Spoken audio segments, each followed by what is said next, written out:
हम आशीर्वाद देते हैं, सिर पे हाथ रखते हैं, तो हमारी जो पुण्य होंगे तो उसमें प्रवेश कर जाएंगे और हमारी उतनी ही जेब खाली हो जाएगी। तो इसलिए ये भी हमने सतलोक चलने के लिए, क्योंकि हम बिल्कुल पुण्यहीन हैं और अपने पुण्यों को सुरक्षित रखने के लिए ऐसा भी नहीं करना है। अब क्या समस्या आती है कि जैसे हमारी बेटियां हैं जो जिन्होंने उपदेश ले रखा है, वो कहीं ऐसे परिवार में उनका विवाह होता है कि वो उपदेशी नहीं है, तो वो कहते हैं कि हमने बुजुर्गों के पैर छूने पड़ते हैं, नहीं तो एक लोक वेद के आधार से हम निंदनीय हो जाते हैं, दुनिया बात बनाती है। तो उनके लिए हम प्रार्थना करते हैं कि आप चरण छू सकते हो लेकिन अपने चरण नहीं छुआना, क्योंकि हम चरण छुएंगे तो उससे कुछ ना कुछ लेंगे। मतलब हमारा वहां चरण छूने का उद्देश्य ये ना होना चाहिए कि ये मुझे कुछ दान दे या मुझे कोई आशीर्वाद दे, ऐसी भावना नहीं होनी चाहिए।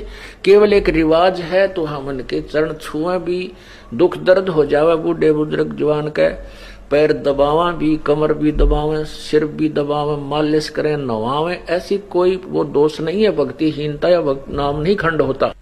नाम खंड उसका होगा जैसे आप किसी वृद्धावर्ध के पैर दबा रहे हो और वो आशीर्वाद दे रही है, बढ़ने जाएगी। आपको पता है ये खाली टूटी है, इसमें कुछ नहीं है, या वो बांडा है, इसके पल्ले कुछ नहीं है। वो कहती रहेगी अपने काना पे कटाले और स्वयं अपने पैरों को नहीं छुआवे, चाहे फिर वो क्योंकि बड़े भी हो गए।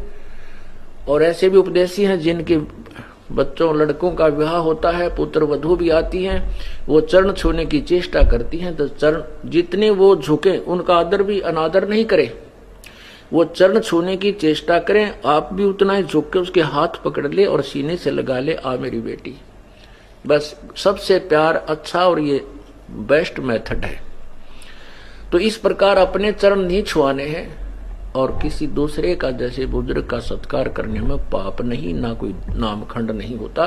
लेकिन उद्देश्य ये ना हो कि मैं इसके चरण छूं और ये मुझे आशीर्वाद दे, मुझे कुछ प्राप्ति हो पुत्र की या धन की, फिर नाम खंड होगा। तो हमने किसी को सिर पे हाथ नहीं रखना, आशीर्वाद नहीं देना, ये हमारे फॉल पॉइंट हैं। ये हमें भक्तिहीन करने के काल के जाल और रिवाज है। इनको ऐसे तरीके से हमें एक बीच का रास्ता निकालना है कि सांप भी मर जाए, ये रिवाजें भी बंद हों और लाठी